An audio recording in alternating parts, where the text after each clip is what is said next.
kojima sam se spremio da se obračunava. Ali ja znam da ćeš ti živjeti 100 godina. Da ne znam da će živjeti 100 godina, danas bi se obračunao s tobom. Ali imaš ti, kaže, vremena, imam neki vremena, još da povedemo Mejda. I kaže, ostavi je ovdje. Znači, čekaj me doći jedan dan. Kaže, ovaj čovjek stade, mlad, zelen, pun snage, energije, kaže, imam 100 godina ispred sebe, bio mlad.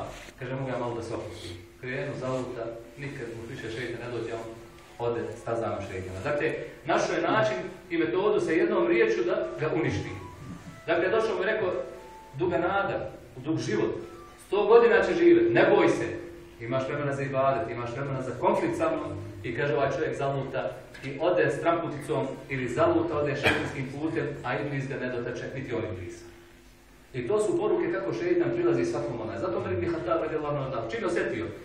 Kako se ne bi čovjek osjetio lijepo da je islamska država toliko moćna, jaka, ono što danas muslimani nemaju u svijetu, pa gledaš tamo oni ginu, one proganjaju, one pale, žive u kućama, u burmi tamo, u Siriji šta rade, svugdje u svijetu šta se dešava, posebno s muslimanima, a onda kada bi se sve to sakupilo kod jednog halife,